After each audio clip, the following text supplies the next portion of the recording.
What is happening here in Florida? Extremists, so-called leaders, for months have dared to ban books. And I got Kamala Harris coming down to Florida trying to create phony narratives because she understands Florida has stood up to the left's agenda. Welcome back to Sunday Agenda. You just heard Vice President Kamala Harris spewing more word salad and now misinformation. Harris making the comments in Florida, and you just heard Governor Ron DeSantis dispute her lies. Let's bring in our panel to discuss this war of words between Harris and DeSantis. Christopher Arps is with us. He's the co-host of the Tim Jones and Chris Arps show on News Talk Radio 101.9 and 94.1. Also with us, Michael Austin, former advisor of the U.S. Commission on Civil Rights, and back with us, former New York Lieutenant Governor Betsy McCoy. Christopher, I'll start off with you. What do you make of what Florida is doing as far as education? And what do you make of what Kamala Harris is trying to portray it, that nowhere did DeSantis say that slavery was ever good for this nation or that black people benefited from slavery? But people, they might not be educated or ignorant to those facts. Look, I think the vice president is taking a page out of the Democratic playbook when it comes around election time, and that is to portray the Republican Party, Republican leaders as racist. Look, what the educational standards say is that slaves, after they left slavery, they could not read, they could not write.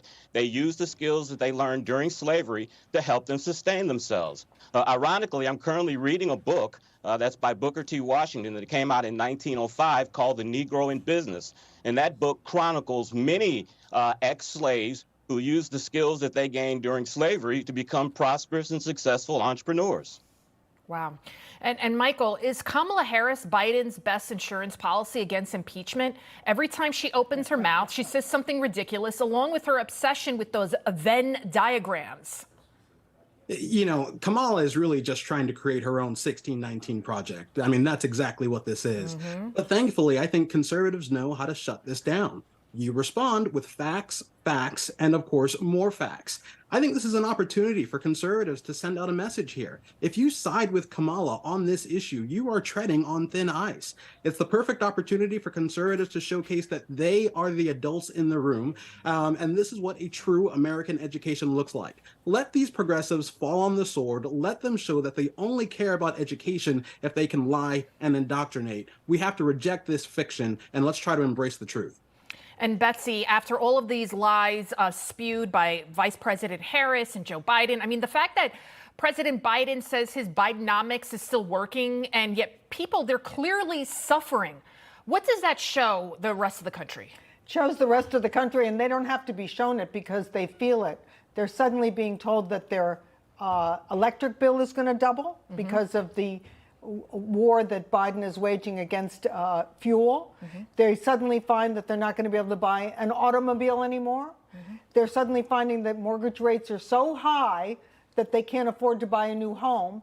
And here is Kamala Harris. Everybody had hopes for her, regardless of whether you're a Democrat or Republican. She was given some very important assignments. Number one, the southern border. Instead, all she does is what she did in that first debate with Joe Biden.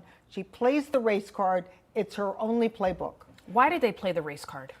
Well, Democrats play the race card so that they can continue to rely on African Americans to vote for them. But when you see the suffering going on in our major cities, blue cities, I know, as Donald Trump said in the last two elections, give us a chance.